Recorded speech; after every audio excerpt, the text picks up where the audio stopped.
Hare Krishna. You can sit on the chairs if you want, it's fine.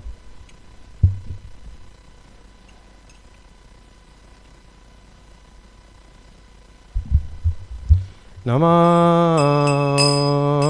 Vishnu Padaya Krishna Prasthaya Bhutale Srimate Bhakti Vedanta Swami Iti Namine Namam Vishnu Padaya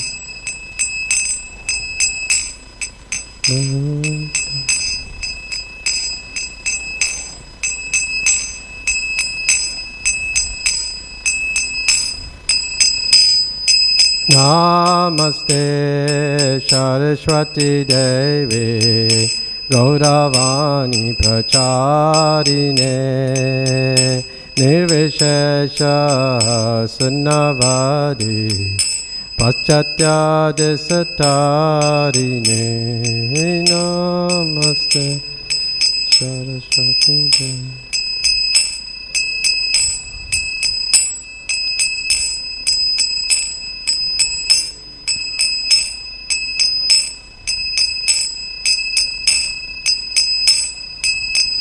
Jaya Shri Krishna Chaitanya Prabhu Nityananda Sri Advaita Gadadhar Sivasadi Gaur Bhakta Vrinda Shri Krishna Chaitanya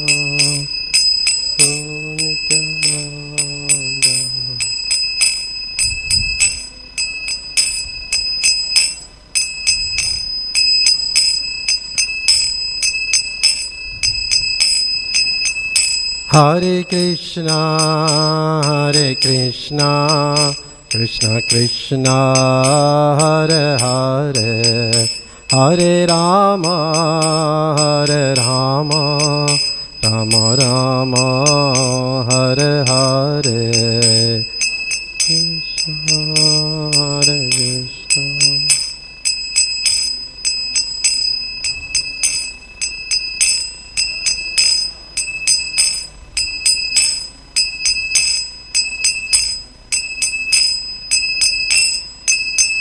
Hare Krishna, Krishna Krishna, Hare Hare, Hare Rama, Rama Rama, Hare Hare, Hare Krishna, Krishna Krishna, Hare Hare, Hare Rama.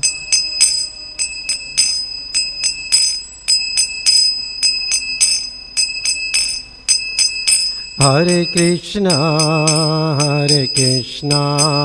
Krishna Krishna, Hare Hare, Hare Rama, Rama Rama, Hare Hare, Hare Krishna, Krishna Krishna, Hare Hare, Hare Rama.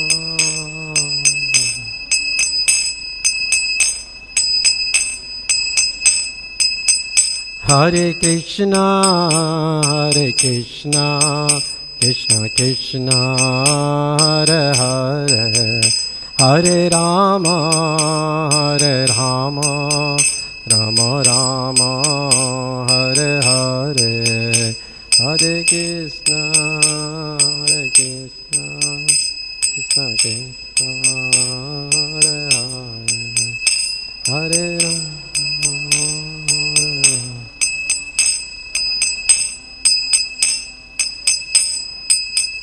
Hare Krishna,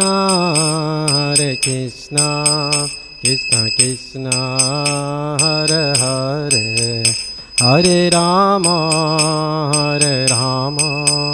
Rama Rama, Hare Hare, Hare Krishna, Hare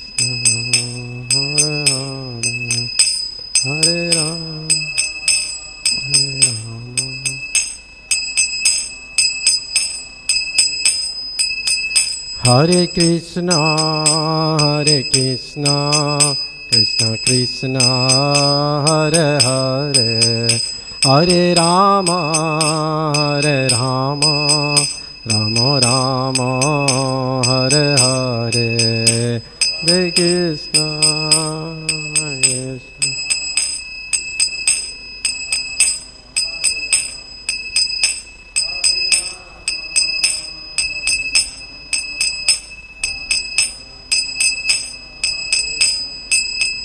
Jaya Jaya Prabhupada, Prabhupada, Prabhupada, Prabhupada, Jaya Jaya Prabhupada, Prabhupada, Prabhupada, Prabhupada, Jaya Jaya Prabhupada, Prabhupada, Prabhupada, Prabhupada, Jaya Jaya Prabhupada. Prabhupada, Prabhupada, Prabhupada. Srila Prabhupada ki. Jam Vishnupad Paramahamsa Pravijacharya Stora Shishimata Divine Grace A.C. Bhaktivedanta Swami Prabhupada ki. Jam Vishnupad Paramahamsa Pravijacharya Stora Shishimata Divine Grace Bhakti Siddhanta Saraswati Goswami Maharaj Prabhupada ki. Anantikoti Vaishnava Vrinda ki. नाम आचार्य श्रीललिदास ठाकुर की प्रेम से कहो श्री कृष्ण चैतन्य प्रभु नित्यानंद श्री अद्वैत गदाधर शिवसरि गौर भक्तवृंद की श्री श्री राधा कृष्ण गोप गोपीनाथ श्याम कुंड राधा कुंड गिरि गोवर्धन की वृंदावन नवदीप धाम की गंगामाय जमुनामाय की भक्ति देवी तुलसी देवी की सामवेद भक्तवृंद की निताय गौर प्रेमानंदे. All glories to the assembled devotees. All glories to the assembled devotees. All glories to the assembled devotees. All glories to Shri Guru and Shri Gauranga. All glories to Srila Prabhupada. Srila Prabhupada ki. Hare Krishna. So thank you for coming along today, all of you all. Really appreciate your presence also. And I thought maybe we could read a little bit from the Srimad Bhagavatam, but if you have any questions you could ask also. And we feel that you'd like to, get to know more about what we do and how we live, and please feel free. Okay.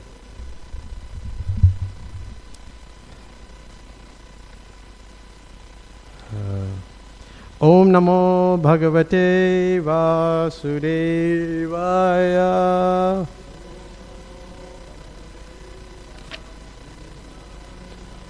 Om Namo Bhagavate Vasudevaya.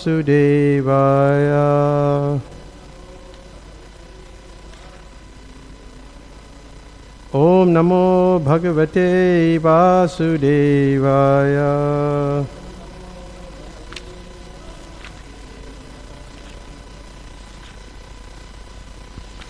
So we'll read a little bit about Lord Ram.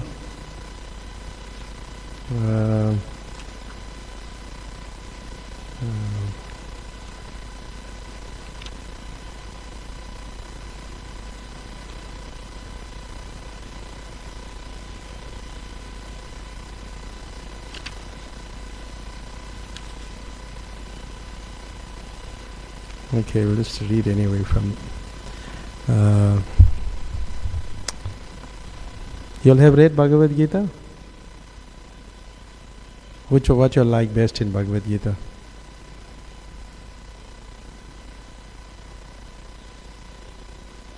You can give it the microphone. Just because it's broadcast also, so it's good. It's also nice. People are learning on the online also. So just ask whatever you like to ask, because I think sensing you, yeah. Yes, what you? I like the fact that it gives you an idea of how to deal with dilemmas in life. So it offers you guidelines, good moral values, how to deal with conflict, and never to lose hope when you're faced with obstacles in life. Yes, good points. Very good points, yeah. And you, what you liked? I guess it always reminds me that you must perform your duty, you must do your dharma. Like how when Arjuna was in a dilemma, then Lord Krishna reminded him to do his duty. So in a similar way, we must awaken the Krishna within us and remind ourselves that even in times of adversity, we must always fulfill our dharma and remember that we are just instrument in the hands of God. Good. Anybody else you'd like to say? Say something, yeah. What you liked in the Gita? Can you get the Gita? Bring the Bhagavad Gita. I think for me, well, from childhood, my dad always believed in Lord Ram and my mom in Krishna. And only after watching the Mahabharata, I became more informed about Lord Krishna. And we grew up singing his bhajans, but not really knowing what he stood for and what he represented, because it was always Lord Ram in our house. And my dad read the Ramayana, and then he used to explain the teachings from there. But I still remember my mom telling me that Lord Krishna is our inner consciousness, and good and bad deeds arise from him. And he is very much a lot like Mahatma Gandhi, because he believed in passive, resistance as opposed to violence. But he wasn't afraid as well to lead Arjuna into battle. Yeah. And, yeah. So Prabhu, you like to say something? Ladies have done their job. Sita, has done a job. Yeah, but anyway, that's very interesting. You spoke on. So up and I opened this post. This verse. Satatam kirtayanto mam yatantascha ridavrataha namasyatachan bhaktya nitya yukta upasate. Always chanting my glories, endeavoring with great determination, bowing down before me, these great souls perpetually worship me with devotion. And the next verse, the verse prior to that, it talks about the Mahatma. Matmanam stumam partha devim prakritim asritaha bhajanti anyam manaso gyatvam bhutadim avyayam. O son of Prita, those who are not deluded, the great souls, are under the protection of the divine nature. They are fully engaged in devotional service because they know me as the Supreme Personality of Godhead, original and inexhaustible. So this is a definition of a Mahatma, one who's like constantly chanting the glories of the Lord. That's the definition of a Mahatma. Because the whole Bhagavad Gita is about violence. It's not about non-violence. Although, Gandhi had this idea of non-violence, but Gita is about violence. Fighting. You can't say, well, I'm going to fight, I'm just going to pull the arrow like that, like casually. You have to be like angry and, pull the arrow. So the whole, the definition of a Mahatma, and that's important because we have to first know who is a Mahatma. He's always glorifying God. That is a Mahatma, always chanting my glories. He's under the divine nature. He's not under the material nature. There's another verse. This verse is a verse that is applicable to Sita Mataji or Radharani. This verse. You're under the divine nature. But there's another verse, if you come from Hindu background, you hear of Durga, right? So Durga, there's another verse that's applicable to Durga. That's in the 7:14, the 7th chapter, text 14. Devi esa guna maya mam maya durachya mam eva ye prapachante maya maitam tarantite. This divine energy of mine is very difficult to overcome. But one who is surrendered unto me can easily cross beyond it. So this material energy, this material nature, we are now in Durga Dham, in this world. conflict, problems, difficulties, challenges. But when you surrender to Krishna, or if you attach to Lord Ram, it doesn't really matter. You surrender, and then you can easily go above this world, above Durga Devi, this Dham. This whole, this is one planet only. There are many planets. And there's many planets. There's birth, old age, disease, and death. 4 things. Do you want to get old? No. Do you want to get disease? No. Do you want to die? No. So the Gita is explaining you how to come out of this world. Like you mentioned that your family members were somewhere attached to Ram and some to Lord Krishna. There's no conflict there. So, but there's a difference because Lord Ram had one wife, isn't it? So he was teaching the principle of chastity, and Sita was an emblem of chastity. And those principles come out very clearly in the pastimes of Lord Ram, where he just accepts one wife. But the whole Ramayana, what do you learn from the whole Ramayana? What do you learn? Righteousness. Yes. But the other thing that you learn, the difficulties you go through when you get attached to a lady. That's the other thing you learn. All the difficulties you have to go through when you get attached. Yeah. So that's the other. That is like more appropriate, So the difficulties. So Lord Ram, it's interesting that there's a verse here that speaks about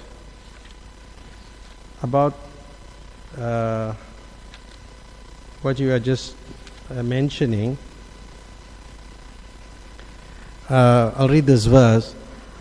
After accepting the throne of the government by the fervent request of his younger brother Bharat was the son of Kaikeyi, Bharat, right? Bharat. Lord Ramchandra ordered his younger brothers to go out and conquer the entire world, while he personally remained in the capital to give audience to all the citizens and residents of the palace and supervise the governmental affairs with his other assistants. So, then there is another verse, the next one. During the reign of Lord Ramachandra, the streets of the capital Ayodhya were sprinkled with perfume water and drops of perfume liquor thrown by elephants from their trunks. When the citizens saw the Lord personally supervising the affairs of the city in such opulence, they appreciated this opulence very much.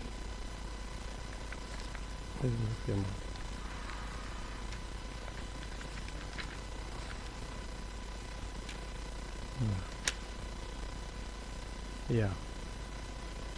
So Bharat, he was meant to be, Lord Ram was meant to be the king. We were discussing it yesterday. It's quite an intriguing discussion on Manthara, who was the hunchbacked woman who, spread some gossip and convinced Kaikeyi to to oust Lord Ram.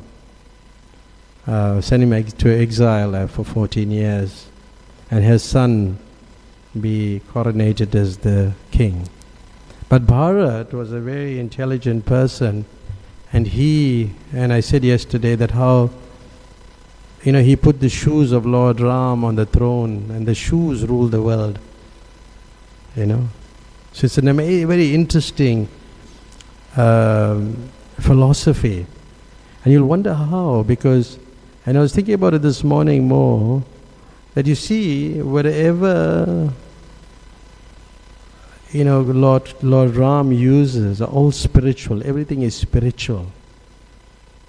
It's all spiritual. It's not material, because Lord is spiritual. So everything is spiritual, and it's explained in the scriptures that paraphernalia of the Lord, of the Lord, is non-different from the Lord Himself. It's the same thing. So therefore, when Bharat plays the shoes on the throne, and when Lord Ram returns, he takes those shoes and he goes to Lord Ram, and they embrace each other, and there was like Lord Ram bathes Bharat in his tears. So all his tears, he was bathing him. So there's really no difference between the paraphernalia and the Lord Himself. But that understanding actually comes with time. Time, that is, it is non-different. There's a verse in the Padma Purana, Aradhanam Sharvesham Vishnu Aradhanam Param Tasmat Paricham Devi Tadyanam Samarcharanam. Of all the types of worship, the worship of Vishnu is the highest. But higher than the worship of Vishnu are those things that are related to Him. You get it? So that it's non-different. So we can say like the shoes rule the world, Even when I was just explaining yesterday, in our childhood, we should, when in our temple, we had like a shoes, the sandals, and we'd worship. Like that. So Vedic culture is very, very deep and very pure. And the way the whole Ramayana, expands, and the various pastimes, it's quite amazing. Now, just to get back to what you were talking about, the differences, I was just saying the difference is that in the one hand, like with Lord Ram, there's a different type of relationship. It's like, he just committed to Sita Devi, and very committed, and there's other aspects which we will discuss just now. But with Lord Krishna, he has many cowherd girlfriends. There's quite a difference. So in the understanding of like going to the spiritual planets, anyway, let me ask you, where would you like to go when you leave this world? Where would you like to go to? Heaven? All right. Okay. Then think about it.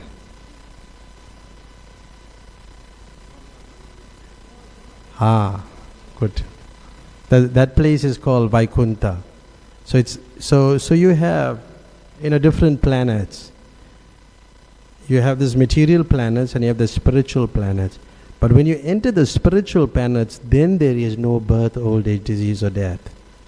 But as long as you're in Durga Devi's Dham, there's, she has that trishul, she keep poking you. So, different forms of miseries. What are the miseries? Adi Devik, Adi Bautik, Adi Atmik. Miseries caused by the mind, miseries caused by high living entities. Like that. And caused by the devatas also. Like brain floods and all these things. So to enter that planet is very simple. You just chant the Hare Krishna mantra. You can do that, right? You all got mala? All of y'all? You're doing mala? Good. Then it's good. Every day you must chant. And you're vegetarian? Not yet. No, not vegetarian. Okay. No, you'll work on that slowly. But anyway, that's okay. Yeah, that's okay. Yeah, I'm really, I'm impressed. We used to do the same thing. We used to fast, like once I was giving a talk in somewhere in Hawik or something. Like, how many people fast on Tuesdays? Everybody put their hand up. Then I knew they were not vegetarians. Anyway, it was an easy way to check. They were proudly putting that up, but anyway, yeah. So it's you can work at that. Because Krishna says in the Gita, that was asking what attracted you. I thought you were going to tell, like how simple the worship is. He says, if one offers me the leaf, flower, fruit or water, I will accept it.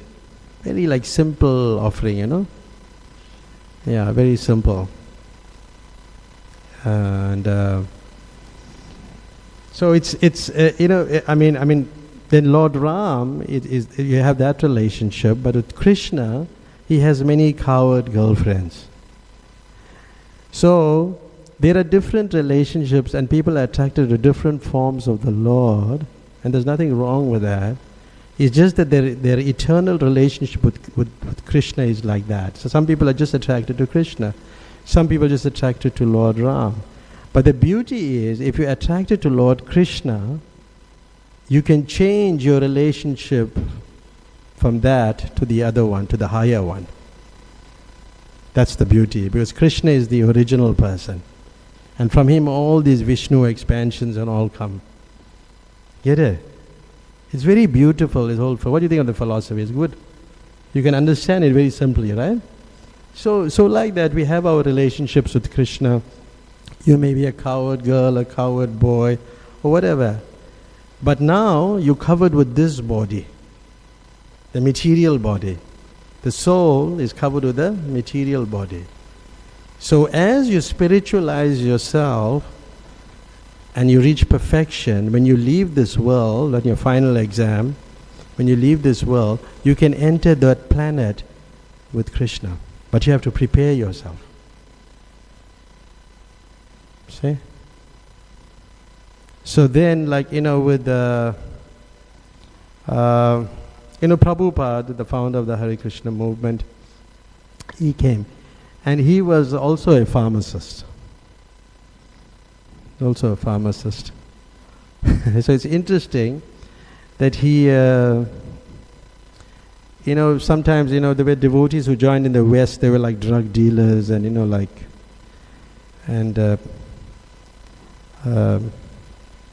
and then they should bring money to him, so he should ask them how they got it, and they would say by, sometimes dealing with drugs. But they were just very new, they didn't know the process.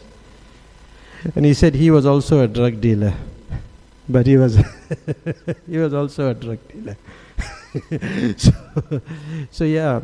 So he specifically taught the worship of Lord Krishna. But in the Bhagavatam there is pastimes of Lord Ram, which we're reading. And I'll just read one text here. That's it. Very interesting. There's a verse from the Gita, and Prabhupada speaks about Lord Ram. This is how he said, Janma karma chame divyam evam yo vidi tatvataha chakvam denar punar janma naiti mam iti suarjana. So one who knows the transcendental nature of my appearance and activities does not upon leaving this body take birth again in this material world, but attains my eternal abode, O Arjuna. So somebody who knows the pastimes of Krishna, his Leela, how he's doing Makhan, then he can enter that spiritual life. But then Prabhupada speaks about Lord Ram. He says, all the inhabitants of Ayodhya who saw Lord Ramachandra as citizen, served him as servants, sat and talked with him as friends, or were somehow or other present during his reign, went back home, back to Godhead. That sounds nice, huh? Went back home, back to Godhead. After giving up the body, the devotee who becomes perfect in devotional service enters that particular universe where Lord Ramachandra or Lord Krishna is engaged in his pastimes. That answers your question. Right? Then after being trained to serve the Lord in various capacities in that Prakrit Leela, the devotee is finally promoted to the Sanatan Dham, the supreme abode in the spiritual world. So you go back to Ayodhya. So would you like to go there? Yeah. So it's very interesting how it works. But then, see, like, we have relationships, and I'll just take a few minutes more. You in a hurry, or? Okay. Yeah. So, like, we have relationships. Like, we have friendship, servitorship, friendship, parental, and conjugal. Four or five types of relationships. Actually, it's 4 in one sense. So these relationships you have, but from servitorship, when you're from a servant to friendship, there's more intimacy in friendship. Because when you're a servant, anybody's a servant, they're working, do they like working? No. But then, from when they become friend, when you have a friend, it's more a deeper relationship. But then when you become a parent, it's a deeper relationship. Because, your children will come, they'll tell you all their personal things. And it's a little more deeper. But when you have a conjugal relationship, that's the deepest. So that is the type of relationship that Lord Krishna has with the cowherd girls. So it's a very deep relationship. And therefore, it's like whatever is like in the spiritual realm is directly opposite in the material world. It's a perverted reflection. Whatever is there is a reflection there. So Krishna can have a lot of girlfriends, and that's morality, that's moral. But if you have a lot of wives, that's immoral in this world. So it's the opposite here. That makes sense, right? So people they think, hey, but Krishna had many girlfriends. Like I heard one man come from somewhere down here, one 81-year-old man, and he said one pastor came by his house and he had a book, Krishna book, where Krishna is stealing all the gopis' clothes. And they're showing him, what is this? So, they don't have this understanding, Then that man gave me some interesting, anyway, I don't want to get into the discussion, but it's quite hilarious also. So, yeah, but, it's the highest there, then it's the lowest here. So there's a difference between Ram and Krishna. So it's like a one-on-one relationship, like husband and wife. But at Krishna, it's all the cowherd girls, the cowherd boys. It's a lot different. And he's not married. You get it? So, which relationship is better? When you are not married or you are married?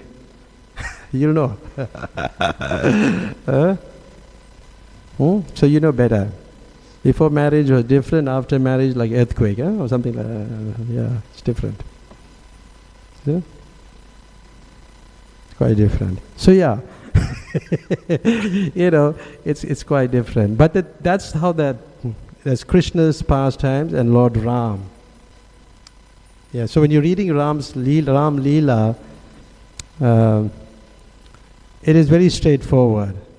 But Krishna consciousness or Bhagavad Gita is very philosophical. Mahabharata is full of stories, and within the Mahabharata is the Bhagavad Gita. Because you see, people are very interested in stories, and as they read the stories, they will come to the philosophy. So like you came to it now. So it's coming to you now. Yeah. So make more inquiries. Do you have any questions that you'd like to ask? I can go on talking for hours like this, but I want to hear you.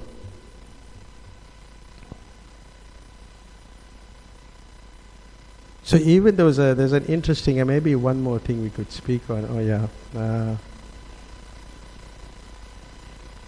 Oh yeah. I'll just read one more text about Lord Ram, right? After completing the sacrifice, Lord Ramachandra, whose lotus feet were sometimes pierced by thorns, when he lived in Dandakaranya, placed those lotus feet in the hearts of those who always think of him. Then he entered his own abode, the Vaikuntha planet, beyond the Brahmachoti. Because Sita Devi had left, she had entered the earth. Yeah. And then Ramachandra observed complete celibacy. Yeah. For 13,000 years. And then he returns back to Ayodhya. So there in the purport, Srila Prabhupada is explaining it, and I'll read it. It's very nice. The lotus feet of the Lord are always a subject matter for meditation for devotees. Sometimes when Lord Ramachandra wandered in the forest of Dandakaranya, thorns pricked his lotus feet. The devotees, upon thinking of this, would faint. The Lord does not feel pain or pleasure from any action or reaction of this material world. But the devotees cannot tolerate even the pricking of the Lord's lotus feet by a thorn. This was the attitude. Now he switches to the gopis, now to Krishna. This was the attitude of the gopis when they thought that Krishna, wandering in the forest with pebbles and grains of sand pricking his lotus feet. This tribulation in the heart of a devotee cannot be understood by karmis, jnanis or yogis. The devotees who could not tolerate even thinking of the Lord's lotus feet being pricked by a thorn were again put into tribulation by thinking of the Lord's disappearance, for the Lord had to return to his abode after finishing his pastimes in the material world. So this is it kind of answered you why it's different now? You understand it? It's different. And Krishna and the cowherd girls, it's different. So to enter that planet, then you have to follow the pastimes read more about Krishna, and then you can enter that planet. On the way you can see Lord Ram. But when you enter that planet, when you perfect yourself, and then you don't take birth again. Simple, right? So the conjugal relationship is the highest. Yeah. What do you think of it?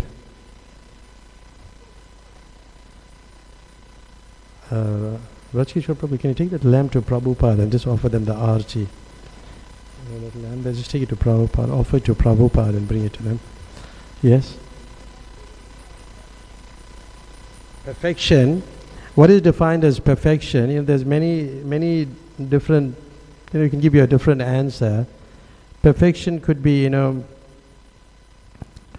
different levels to it. But the understanding is perfection is when you use everything, or you do everything in relation to Krishna, to God. That's perfection. Like you're studying, you've got your degree, you're working, so you offer that fruits to Krishna. You get it? So that's perfection.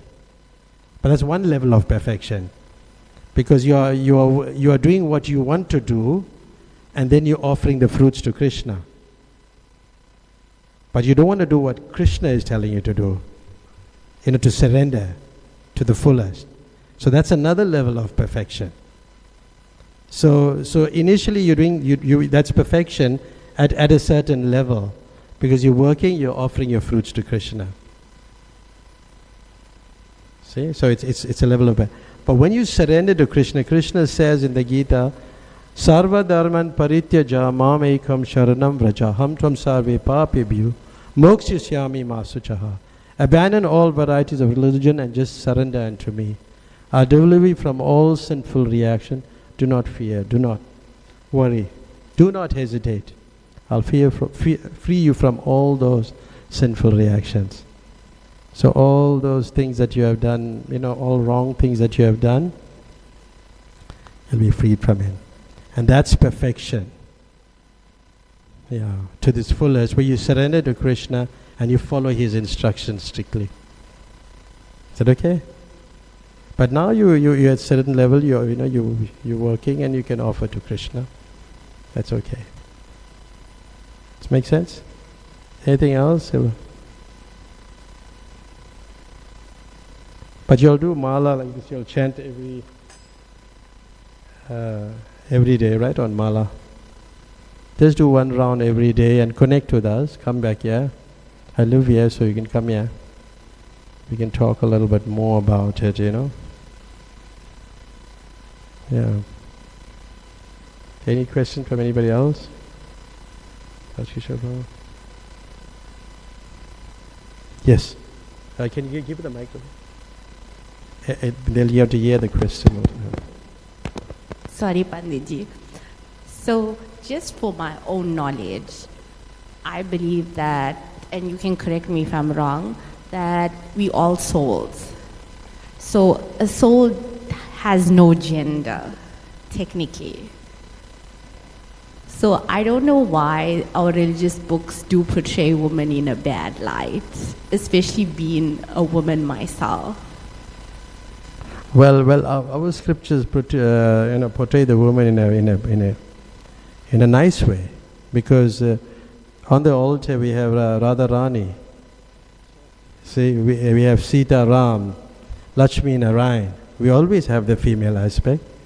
So how is it portrayed badly? It's not like that, because in India, some parts of India have changed, but the soul is spiritual. But generally, there's only one male, and that's Krishna, and we are all females.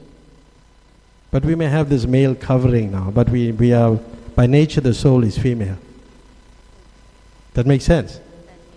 Yeah, so we don't have to be too disturbed, because in the villages in India, they still follow all these processes where women are submissive to their husbands, and they treat the husbands as the spiritual master.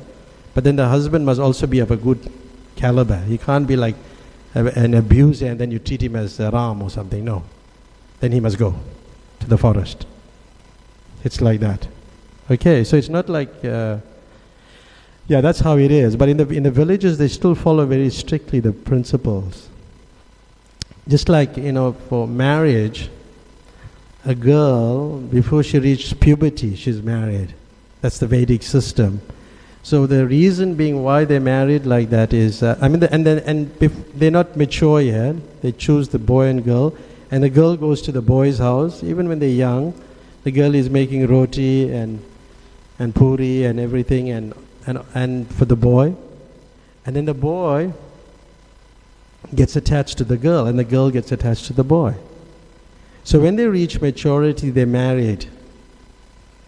And when they're married, the girl only knows one man, and the boy only knows one woman. See how scientific this process is. Because according to, at least in my understanding, women's psychology, the first person you fall in love with, that fellow you'll be in love for the rest of your life. That's how it works. You'll still have that person in the back of your mind. It's still there. You can marry somebody else, but it's still there. So that's the, so by service, the girls get attached to the boy get attached to her. And there's no divorce kind of stuff. That's why ancient India, there wasn't these things like divorce.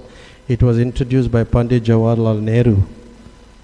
I don't know, a sinful man. Anyway, I don't want to talk about him, but yeah. So then, does that make sense? It makes sense. Yeah, but so even if you look at it, there are very successful ladies in in all the lineage of Vedic philosophy. Sita, Radharani, there's so many, Parvati, so many ladies, and you can read in the Bhagavatam. So it's very glorious, So if you, women are also very powerful. They also have that place, they're very powerful. Their chastity become their power.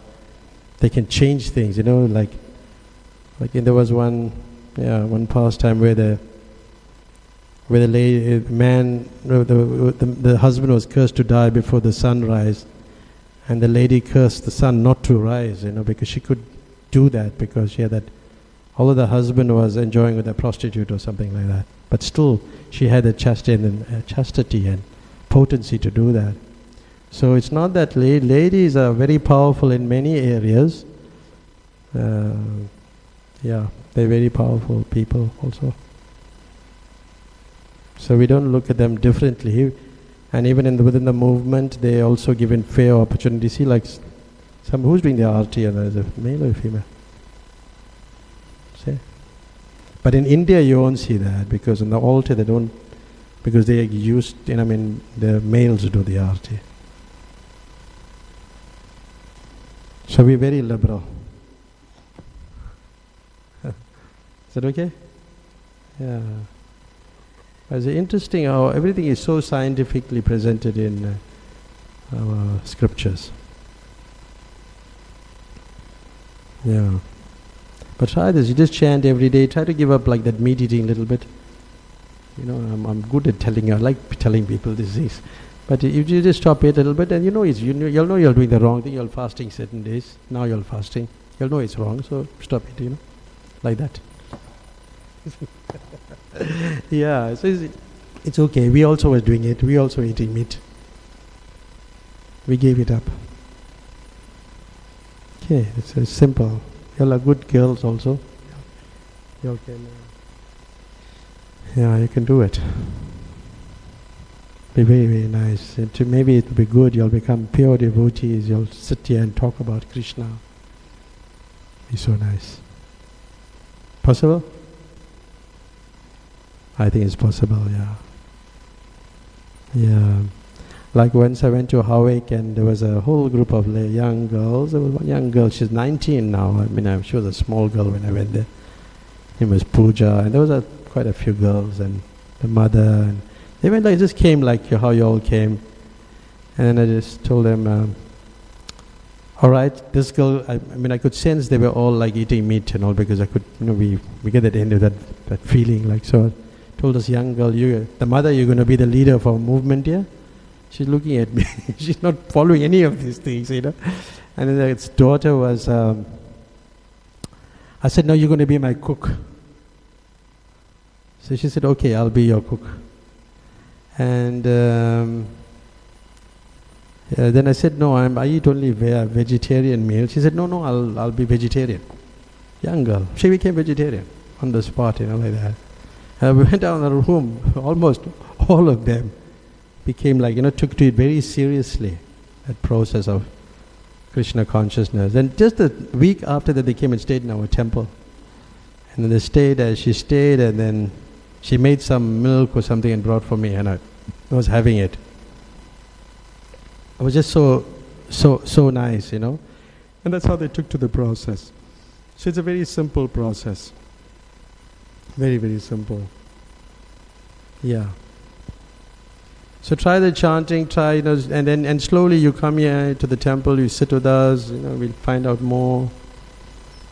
Okay, then we'll prescribe some drugs that you can stay high forever.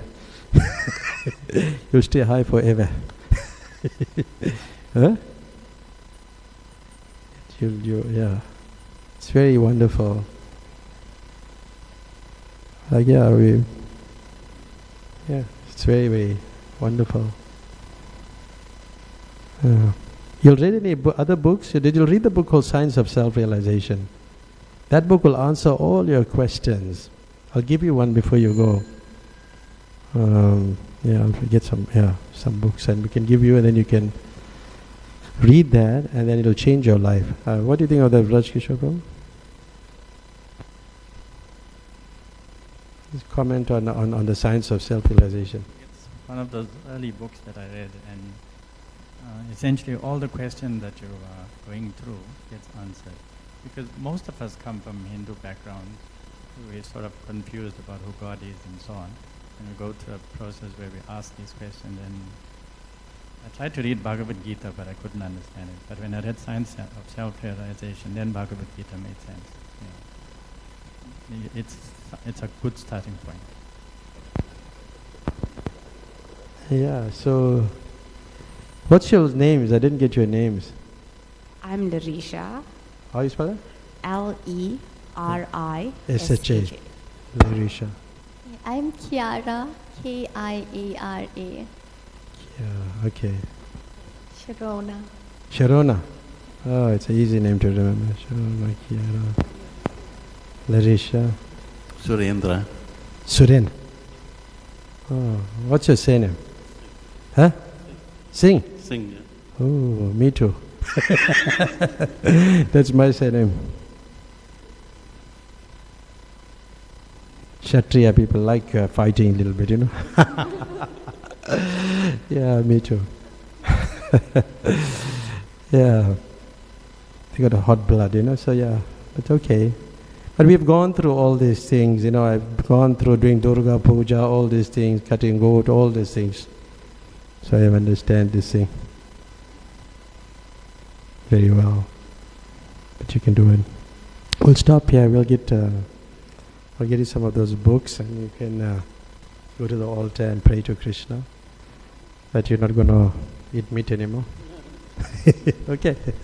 Hare Krishna. Hare Krishna.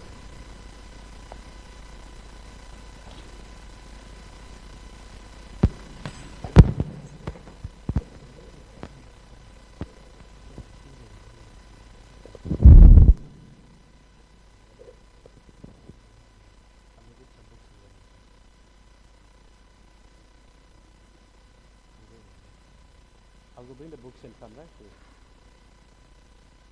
You got the Bhagavad Gita as it is. Which one you have? The one called as it is.